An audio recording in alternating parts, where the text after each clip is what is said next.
오래전부터 사람들은 공간의 구애를 받고 싶어 하지 않았어요. 또 그리고 그 바람이 어느 정도 실현되기도 했습니다. 자동차와 도로가 발전하니까 어떻게 됐죠? 사람들이 이동의 자유가 많이 있었죠. 그리고 비행기가 발달되고 배의 기술이 선박 조선업들이 발전되니까 어떻게 되죠? 빠르게 움직일 수 있는 상황이 되었죠. 최근에는 이제 이런 상황이 펼쳐지기도 합니다. 곧 있으면 우주 여행을 약 한 1억에서 2억 정도만 내면은 왔다 갈 수 있다는 그러한 이 사립 대부분의 이제 나사와 같은 국립 어떤 우주센터에서 국가적인 프로젝트로 이걸 진행했는데 이제는 일론 머스크 같은 사람들이 아니면 이제 아마존의 이 아마존과 같은 그런 회사에서 우주 여행 투어객들을 모집해가지고 1억에서 2억 정도의 돈을 내면은 사설 우주선을 통해 가지고 달을 갔다 오거나 아니면 화성을 갔다 오는 그러한 프로젝트를 진행한다고 하죠.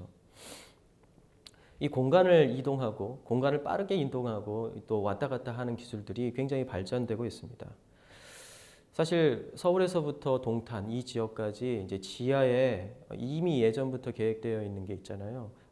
아주 깊은 지하에다가 공간을 마련해 가지고 터널을 뚫어 가지고 서울에서 동탄까지 15분 동안 15분 안에 주파할 수 있는 기차를 만들겠다라는 게 오래전부터 지금 있는데 아마 곧 그게 실현이 될 겁니다. 이렇게 속도가 빠르고 그리고 또 공간의 구애를 받지 않도록 사람들이 이동할 수 있는 그러한 어떤 기술이 발전되고 있고요. 또 이러한 것들은 실제 현실로 드러나고 있습니다. 또 여러분들이 어렸을 적에 이러한 만화 영화를 많이 보셨고 또 영화도 보셨을 거예요. 여러분들이 태어나기도 전에 여기 계신 분들 중에 태어나기도 전에 나왔던 만화 영화. 제가 고등학교, 중학교 때 봤던 만화 영화가 백 투 더 퓨처라는 이 만화가 아니라 영화입니다. 백 투 더 퓨처. 혹시 들어보셨는지 모르겠는데 과거와 현재를 왔다 갔다 하는 어떤 타임머신과 관련된 이야기예요. 이 타임머신에 대한 어떤 사고는 아인슈타인의 상대성 이론부터 이제 이게 발전되기 시작합니다. 왜 그럴까요? 이 상대성 원리라는 것은 사람들이 어느 정도 이동의 자유가 허락되어지자 그때부터 사람들은 어떤 걸 생각하냐면 그 이동을 하는데 걸리는 시간을 단축해야만이 살 수 있겠구나라는 생각을 했어요. 아무리 사람들이 속력을 빠르게 발전시켜봤자 빛의 속도밖에는 발전시키기가 힘들다는 것을 알게 되는데 저 멀리 우주여행을 가려고 하면 그 빛의 속도로 10만 광년, 몇백 광년을 가야만이 가장 가까이 있는 은하계를 갈 수 있는 그런 시간이란 말이에요. 그러니까 어떻게 합니까? 시간을 통제하고 싶어 하는 욕망이 이제 생기게 되죠. 사실 우리는 공간과 시간이라는 이 두 가지에 대한 통제하고 싶은 욕망을 인간은 모두 다 가지고 있었고요. 이것을 어떻게든 자기의 손으로 조절하고 싶은 생각을 가지고 있어 왔습니다. 그래서 시간은 굉장히 어려웠어요. 공간은 어떻게든 속력을 빨리 해가지고 왔다 갔다 하거나 지하를 파거나 이런 식으로 어느 정도까지 이루어 나는데 시간을 이동하는, 시간을 통제한다는 것은 인간의 영역 밖에 있는 신의 영역이라는 생각을 가지고 있어 왔거든요. 그런데 현대에 와서 21세기 그리고 또 지금 현재에 와가지고 이러한 사고방식을 완전히 전환시키는 일대 변혁의 사건이 일어납니다. 과거에는 물리적 시간, 물리적 공간을 통제하면 된다고 생각했어요. 그런데 물리적 공간과 물리적 시간을 통제하는 것은 불가능하다는 인식을 갖게 돼요, 사람들이. 아무리 기술을 발전시켜도 우리가 살아있는 동안은 결코 힘들다는 것을 사람들이 깨닫게 된 거예요. 그렇잖아요? 그러니까 어떻게 합니까? 가상의 공간을 만들기 시작했습니다. 이게 사이버 세계죠. 인터넷이라는 것들이 발전하기 시작하면서 과거에 이제 제가 대학을 들어갈 때가 1995년인데요. 그때 한참 한국에 인터넷이 이제 도입되기 시작했습니다. 주로 연구기관과 대학을 통해 가지고 랜선을 가지고 그 랜선으로 이제 인터넷을 연구기관이나 대학 기관에서만 할 수 있었어요. 그때 랜선으로서 인터넷을 하려면은요. 외부의 홈페이지를 열려면은 그것을 다 로딩하는데 얼마나 걸렸냐면 한 1분 정도 걸렸습니다. 그 이후에 이제 천리안 하이텔이라는 어떤 이 전화선을 이용한 모뎀선을 이용한 인터넷들 그리고 영 커넥팅이 이제 시작이 됐거든요. 그때 이제 이 사람들은 어떤 생각이냐면 1980년대 이미 미국에서는 1980년대 초반에 이런 생각을 했습니다. PC 컴퓨터를 통한 이미 그때는 어느 정도 PC가 보급되어 있는 상황이었어요. 미국 사회는. 서양 사회는요. 그때 PC 통신을 통한 어떤 인터넷은 너무 느리다. 그리고 인터넷 그 컴퓨터를 통해 가지고 인터넷을 하는 게 아니라 어떻게 해야 되냐? 그냥 텔레비전과 같은 걸 통해 가지고 자유롭게 터치 스크린을 통해서 하는 인터넷을 해야 된다라고 생각을 했었어요. 그게 하나의 이제 여러분들이 예전에 들었던 유비쿼터스라는 그런 겁니다. 사물 인터넷이죠. 사물 인터넷을 해야 된다라고 했는데 그게 어느 정도 한 3, 40년이 지난 다음에 이루어지고 있어요. 근데 여러분 이러한 어떤 기술이 발전하면서 사람들이 생각한 거예요. 어떻게 생각하냐면 물리적인 시간과 공간 우리가 통제하기 힘들다. 그렇다면 어떻게 하자? 사이버 세계, 인터넷이라는 사이버 세계를 통해서 그 안에 들어가서 어떻게 해요? 거기에서 우리가 시간과 공간을 통제해 보자. 이렇게 된 거죠. 그러면서 사이버 세계에 대한 어떤 기대와 생각이 나오면서 그때 한참 2000년대 초반에 영화가 나옵니다. 그게 뭐냐면 매트릭스라는 영화가 나오기 시작을 해요. 처음엔 그게 만화판으로 만들어졌다가 다시 이게 영화로 만들어지면서 사람들이 앞으로 우리가 나가야 할 어떤 방향성, 이것들이 바로 이 사이버 세계, 매트릭스의 세계, 어떤 가상현실이다라는 생각을 하고 가상현실과 실제의 현실이 구별되지 않으면서 왔다 갔다 할 수 있는 그러한 공간을 만들어 보자라는 움직임이 있게 됩니다. 그러면서 이제 여러 가지 어떤 기술이 발전하고 인공지능이라는 것들 이런 것들이 다시 개발이 돼요. 사실은 80년대 초반까지만 해도 70년대부터 인공지능 개발이 있어 왔는데 80년대 초반에 그게 끊깁니다. 더 이상 효과가 없다라고 사람들이 생각을 했어요. 그 전에 70년대 인공지능은 어떤 군사 목적으로 개발이 되었고요. 이 군사 목적으로 개발된 것들이 결국 한계에 부딪히게 되고 더 이상 인공지능은 개발할 수 있는 기술이 아니다라고 하면서 멈추게 되는데요. 이게 2000년대 인터넷과 함께 다시 환생하게 됩니다. 부활하게 돼요. 그러면서 이제 가상세계라는 것이 만들어지고 이 세계를 더 보급시켜야 된다는 생각을 하게 되는데요. 그거에 대해서 끝까지 저항하고 있는 그런 단체들, 그런 기관, 그런 어떤 공동체들이 있었죠. 이런 공동체들이 바로 이 교회와 같은 되게 어떤 물리적 세계와 물리적인 공간과 물리적 시간을 굉장히 중요하게 여기는 그러한 공동체들입니다. 아주 전통적인 공동체들이죠. 그런데 이 공동체들의 어떤 사고방식이 일대 변혁을 일어나는 사건이 나타나는데요. 그게 바로 2020년 작년에 나타난 바로 코로나19라는 이 엄청난 인류의 재앙입니다. 이 재앙으로 인해서 사람들이 모이지 못하게 되고 가장 보수적이고 전통적인 공동체였던 이 교회는 어떻게 돼요?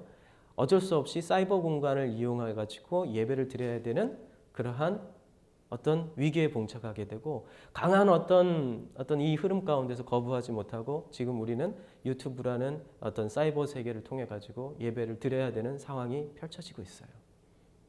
그렇다면 이 상황 가운데서 그러면 이 도도하게 흐르는 이 세계의 흐름, 오래전부터 있어왔던 어떤 인터넷과 가상현실과 그리고 이러한 어떤 시공간을 인간이 컨트롤하고자 하는 이 욕망을 구현해낸 이 가상세계를 우리가 이 흐름이 계속 도도하게 흐르고 있었는데 이걸 끝까지 우리가 저항하고 있는 모습을 보이다가 이제 우리가 이런 코로나19를 통해 가지고 결국은 이걸 받아들여야 되는 상황이 됐단 말이에요.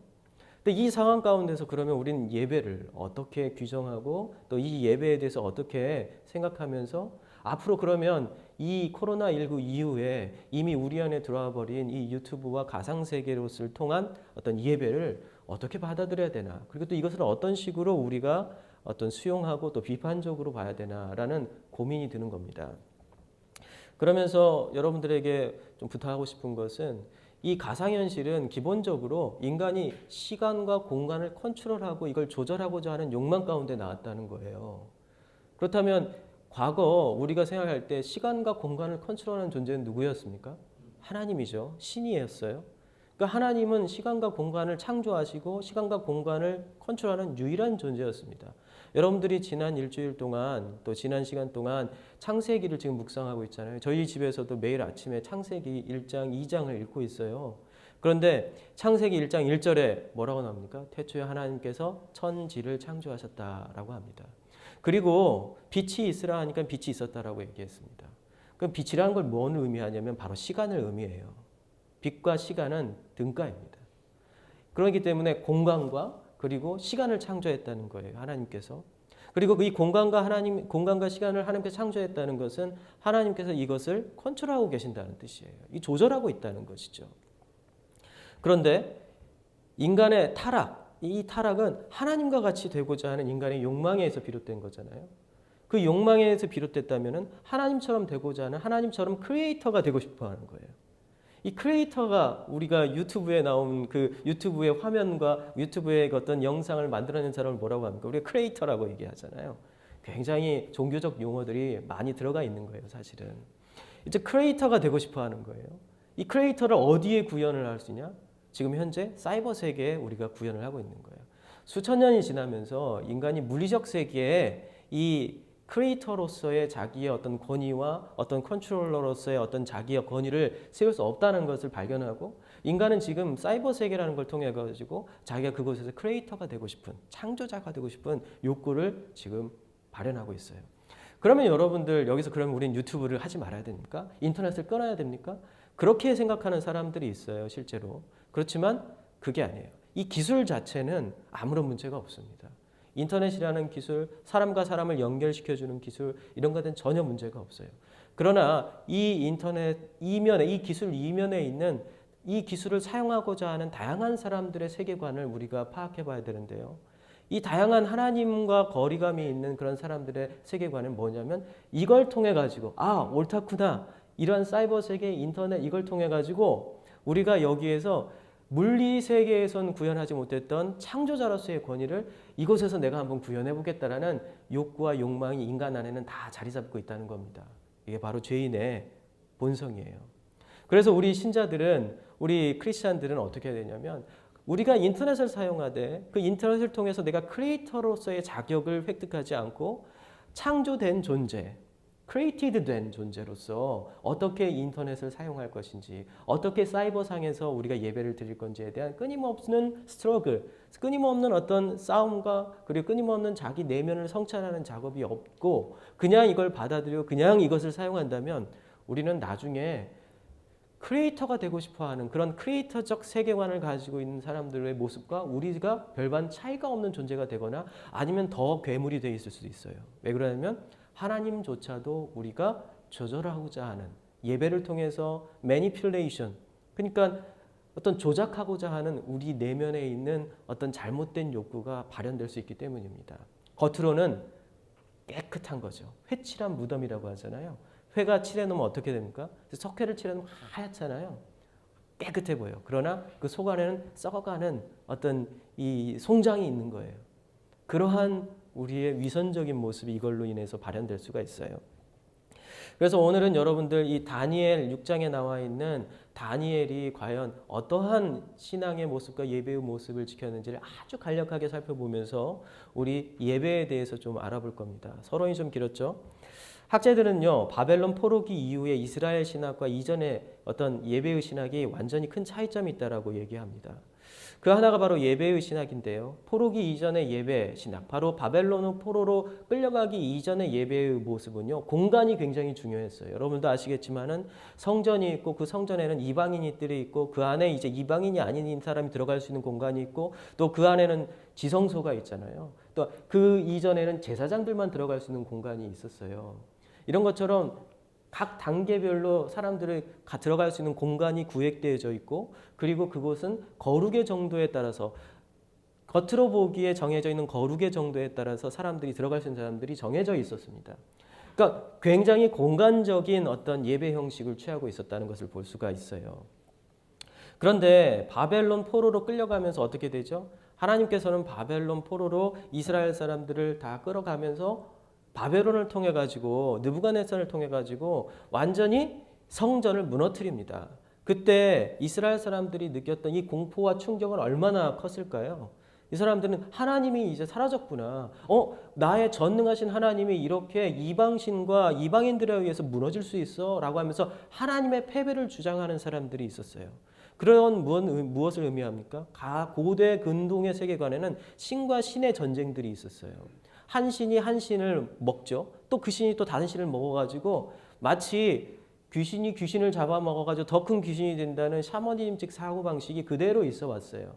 그러니까 여호와 하나님은 절대적인 존재가 아니라 저기 바벨론의 마르둑과 비교되는 존재였고 바벨론의 마르둑 신이 지금 여호와 하나님을 파괴해가지고 먹어버렸다 이렇게 바벨론 사람들은 생각하는데요.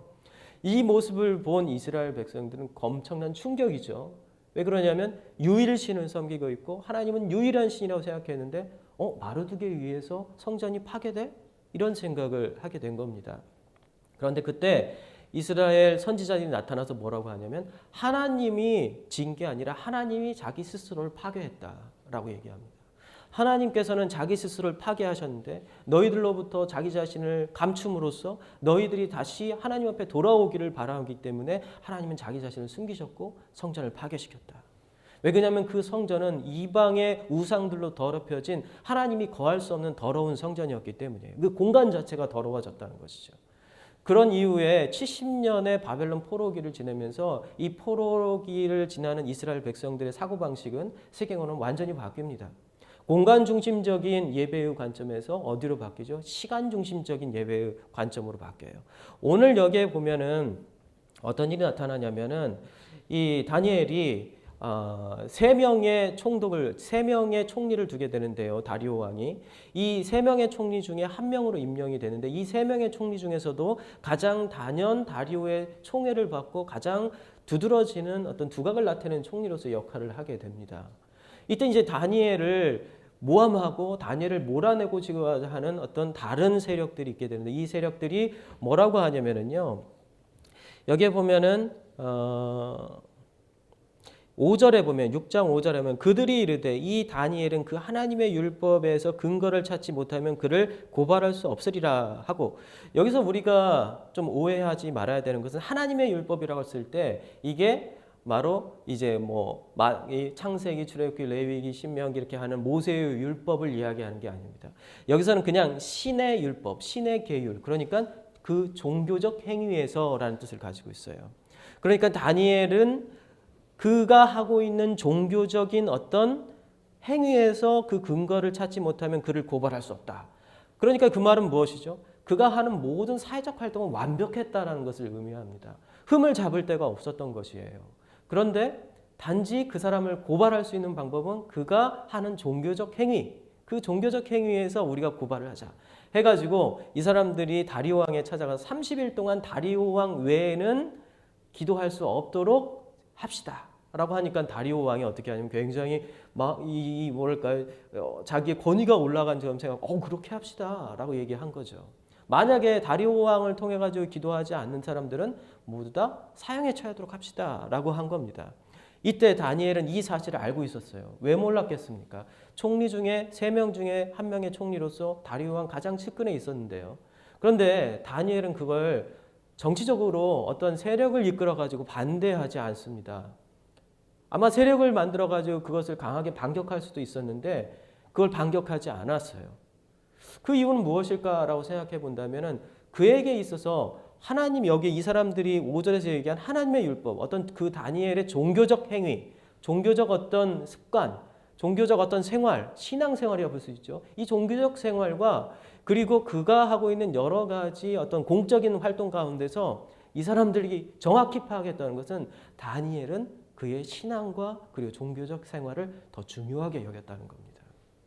이 두 개의 비중이 있다면 다니엘은 당연 공적인 영역의 삶을 포기하고 하나님을 섬기고 자기의 신앙의 어떤 영역에서 행위를 하는 것을 더 중요하게 생각하고 있었다는 거예요. 그렇기 때문에 다니엘은 자기의 신앙의 어떤 이것을 지키기 위해서 그 순수성을 더 지키기 위해서 공적인 자기의 권위를 사용하거나 권력을 사용하지 않았어요. 요즘 우리 교회에서 한국교회에서 일어나고 있는 또 잘못된 행태 중에 하나가 어떤 정치적 권력과 어떤 사회적 권력을 이용해 가지고 어떤 우리의 종교적인 어떤 생활을 보호하려고 드는 겁니다. 그리고 그러한 것들을 통해 가지고 보장받으려고 하는 행위예요. 그러나 다니엘은 자기가 핍박받을 것을 알면서도 죽음의 길로 갈 것을 알면서도 그걸 과감하게 포기했어요. 왜 그러냐면 그것이 순수성을 지켜야 되는 부분이기 때문이에요. 그리고 또 그것을 통해 가지고 정치적 권력을 이용해 가지고 자기의 종교적인 어떤 정당성, 하나님을 섬기는 그것을 보장받았을 때 나타나는 부작용들이 있습니다. 이 부작용들을 최소화시키기 위해서 그는 그에게 있어서 종교적이고 하나님을 향한 그 신앙의 활동들이 훨씬 중요한 것임에도 불구하고 그것을 다른 권력을 이용해서 사용해서 그걸 보장받으려고 하지 않았던 겁니다. 그런데 이제 여기에 보면은요, 다니엘은 결국 이 하루에 3번 기도하는 거, 하루에 3번 본인이 기도하는 것을 포기하지 않아요. 하루에 시간을 정하여 3번을 기도를 하는데요. 이 시간이 매우 중요했던 겁니다. 이것은 바로 이스라엘 백성들이, 이스라엘 유대 사람들이 바벨론 포로기로 끌려가서 그들이 성전에서 예배할 수 없었던 그 환경, 함께 공간에서 예배할 수 없었던 그 환경을 새롭게 변형시켜가지고 시간의 예배로서 바꿨다는 거예요. 이걸 의미하는 거예요. 같은 시간에 동시간대에 모든 사람들이, 이스라엘 백성들 모든 사람들이 예루살렘 방향을 향해 가지고 하나님께 기도하는 그들의 모습. 그래서 모든 이스라엘 백성들이 매일 3번씩 같은 시간에 하나님께 기도하는 것을 가장 중요한 예배로 생각했던 것이죠. 또 한 가지 뭐냐면 안식일을 지키는 거였습니다. 그들은요, 어디를 가든지 뭘 만들었냐면 회당을 만들었는데요. 이 회당은요, 어떤 공간이냐면 성전과는 완전히 다른 개념의 공간이었어요. 이 회당은 말 그대로 그냥 모이는 공간입니다. 그 공간에는 아무것도 없습니다. 이 공간은 2가지 역할을 하는데, 하나는 말씀을 같이 듣고 예배하는 공간이고, 2번째는 이스라엘 사람들, 유대 사람들이 멀리서 여행을 왔을 때 이 사람들을 환대해주고 이 사람들이 머물 수 있는 공간으로서 그걸 제공해 주는 거였어요. 그래서 회당은 아무것도 없는데 뒤에 가면은 방이 있었어요. 방이. 그곳에서 사람들이 자고 갈 수 있도록 하는 환대의 공간, 먹이는 공간이었고 동시에 하나님의 말씀을 듣는 공간이었던 것이죠. 그 공간에서 이루어지는 것이 뭐냐면 바로 공간의 개념이 중요한 게 아니라 함께 모여서 같은 시간에 예배를 드린다는 그 시간의 개념이 더 중요해집니다. 그래서 이스라엘의 신학자 중에 한 명인 아주 유명한 안식일 신학을 했던 아브라함 조슈아 헤셀이라는 이 신학자는 이렇게 얘기했어요. 우리의 안식일, 우리의 예배는 시간의 지성소다라고 얘기를 했어요. 그러면 이스라엘 사람들이 그러면 완전히 시간의 예배, 지금 현재 우리가 같은 동시간대에 예배드린다는 것을 굉장히 더 중요시 여기잖아요. 한 공간에 있는 것보다 한 시간에 지금 같이 접속해서 동시간대에 접속해서 예배드리는 것을 더 중요한 관점으로 보고 우리가 커넥티드, 연결되어 있다라고 같이 예배드린다라고 생각을 하고 있어요. 그런데 바로 바벨론 포로기 때 형성된 개념과 유사한 게 바로 지금 현재 우리의 모습과 유사하다는 거예요. 시간, 동시간대에 같이 예배드리는 거. 그래서 누가 어디에 모여있든지 다니엘처럼 한 공간에 어떤 회당에 모이지 않아도 각각의 집에서 같은 시간대에 하나님께 기도드리고 예배드리는 걸 굉장히 중요하게 여기는 거예요. 그렇지만 지금 현재 우리가 하고 있는 사이버 예배하고는 조금 다른 차이점이 있어요. 이 부분에 대해서는 좀 더 뒤에서 이야기하게 될 건데요. 그러면 이스라엘 공동체를 향한 하나님의 그 예배는 그러면 완전히 시간만 중요하고 공간은 이제 사라져 버렸냐? 아니에요. 70년의 포로 기간이 지난 다음에 어떻게 되죠? 다시 포로를 귀환합니다. 귀환해가지고 처음으로 한 게 뭐죠? 성전을 재건축하는 거예요. 새 성전을 재건축하는데 그것을 누가 시켰나요? 하나님께서 고레스 왕을 통해 가지고 시켰어요. 그래서 이 공간을 다시 회복시키는 겁니다. 공간과 시간의 어떤 균형을 잡는 거죠. 공간과 시간의 균형을 잡고 이 공간과 시간 가운데서 우리가 예배를 드려야 한다는 것이 바로 성경 전체가 이야기하고 있는 예배의 관점이에요. 시공간성이에요. 공간 안에 우리가 함께 모여야 되며 또 같은 시간에 함께 하는 예배, 시간과 공간이 균형이 잡힌 예배. 그런데 이스라엘 백성들은요, 나중에 주후 70년이 되면 로마가 이 헤롯 성전을 완전히 무너뜨려 버리고 완전히 어떻게 돼요? 분산되게 됩니다. 이걸 봤을 때 어떻게 되나요? 우리는 항상 시간과 공간 사이에서 줄다름질하면서 이쪽으로 갔다 저쪽으로 갔다 하면서 그것에서 갈피를 못 잡는 그러한 삶을 살고 있다는 거예요. 예배에 있어서 시간과 공간이 완전히 어떤 통합된 그런 예배를 우리는 완전히 드리지는 못하고 있지만 하나님께서는 그것을 향해서 우리를 끌고 가고 계신다는 거예요. 공간이 중요하게 되면 어떻게 되죠? 외적인 것들이 중요하게 됩니다. 그래서 공간을 만들어야 되고 그 안에 뭔가를 장식해야 되고 그리고 또 사람들이 보이게 만들어줘야 돼요. 근데 시간이 중심되면 어떻게 돼요? 그런 보이는 것이 중요하지 않고 오히려 메시지, 그 내용, 어떤 본질이 더욱더 중요하게 됩니다. 그런데 하나님께서는 겉으로 보이는 것과 그런 메시지, 내용과 이것들을 서로 분리시키지 않고 유기적으로 통합시켜가지고 어떻게 해요? 예수님께서 어떻게 하셨습니까?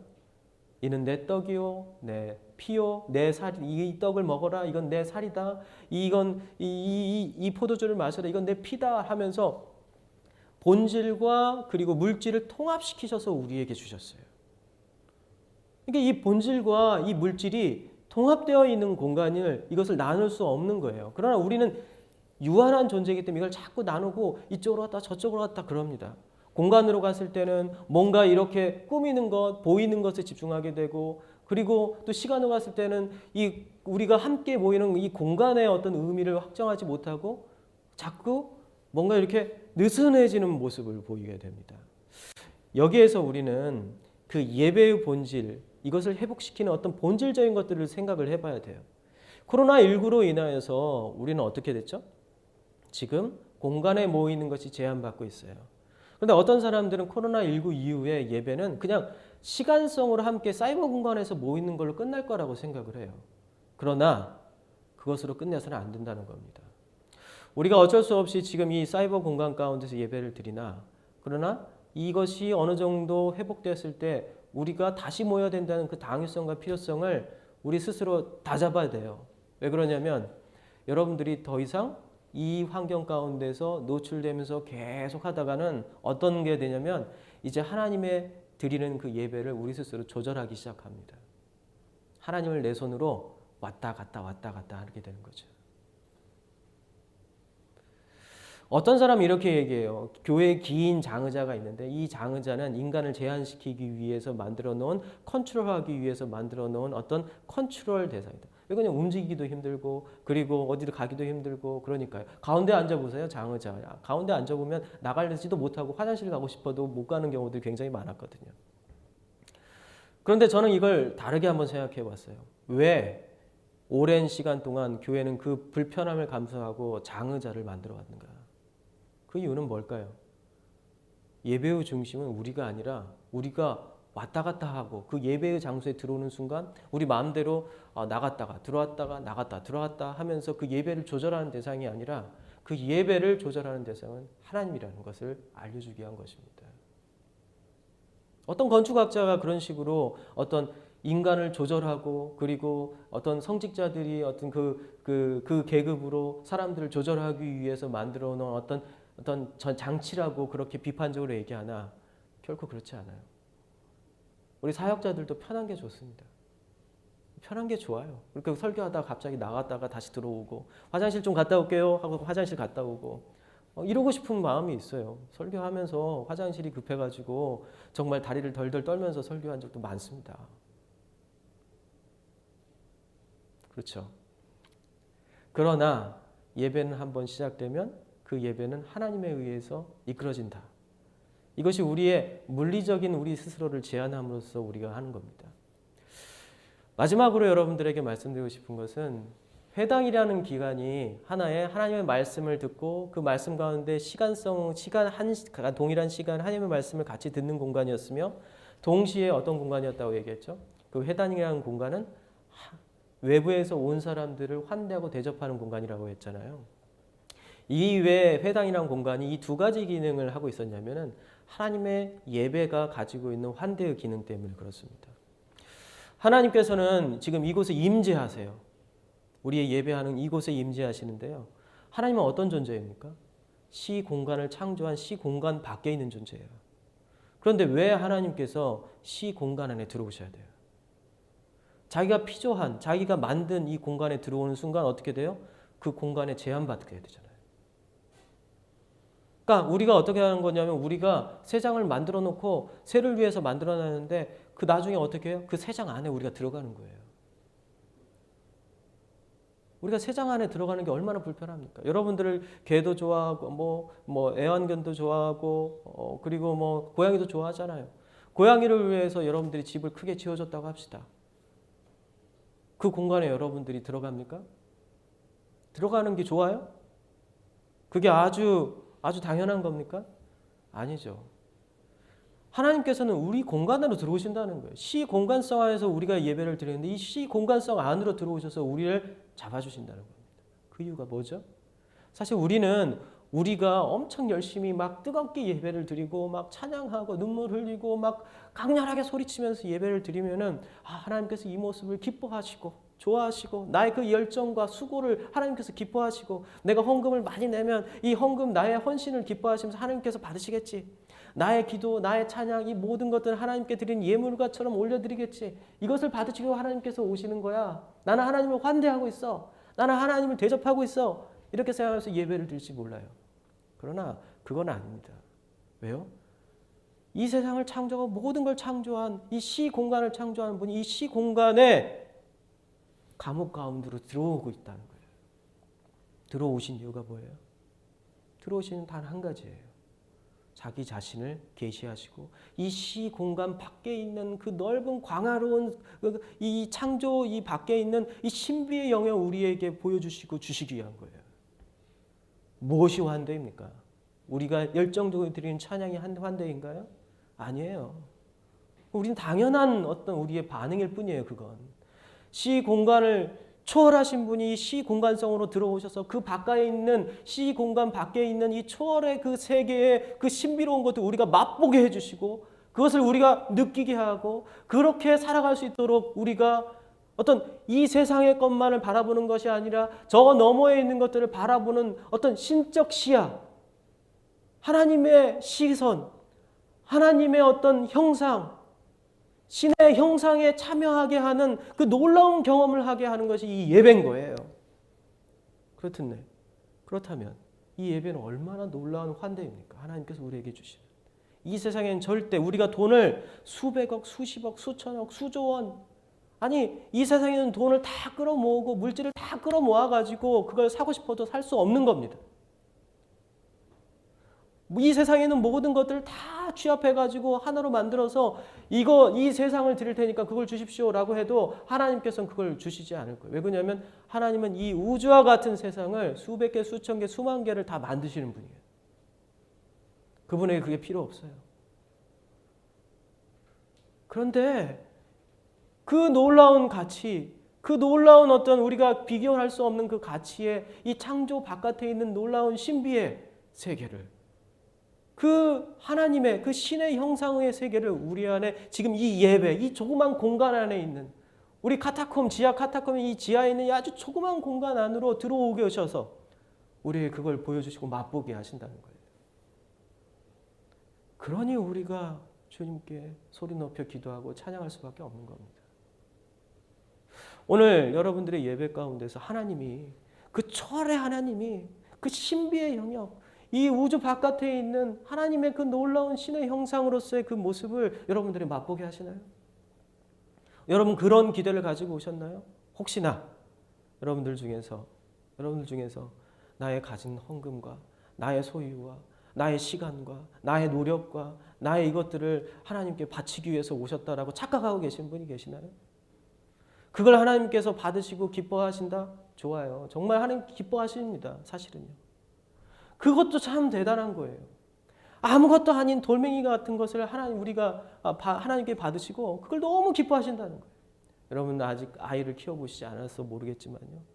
조그마한 아이가 와가지고 정말 제 부모의 생일이 되고 아직까지도 저는 제대로 된 생일 선물을 받아보지 못했는데요. 저희 아이들한테 중학교 2학년이나 됐는데 아직도 선물을 제대로 받지 못했는데 그런데요.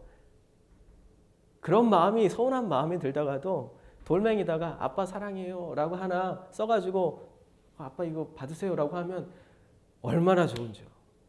아직까지도 제 책상 서랍 가운데 그게 그대로 있어요.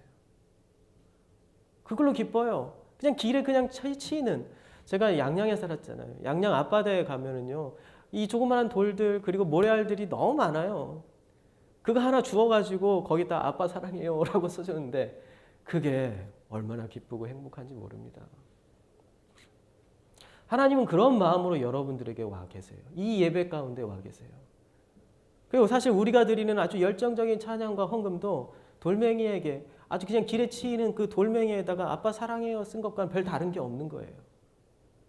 그런데도 하나님께서는 즐거워하시고 기뻐하시고 그리고 춤추시고 우리의 가슴을 시원케 하시고 우리의 머리를 쓰다듬어 주시고 우리의 손을 잡아주시는 겁니다. 거기에서 멈추면 안 돼요.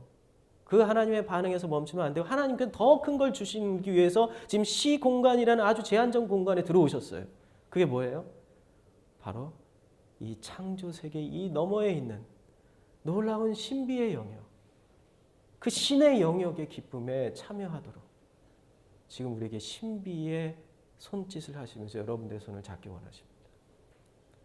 여러분 그걸 기대하시면서 매일 예배에 참여하시고 그걸 기대하면서 이 신적 환대에 여러분들이 지금 한가운데 중심에 있다는 사실을 기억하시면서 이 예배를 결코 소홀히 여기지 마십시오. 조금 불편해도 우리는 곧 여러 상황이 정리되고 난 다음에 함께 모일 겁니다.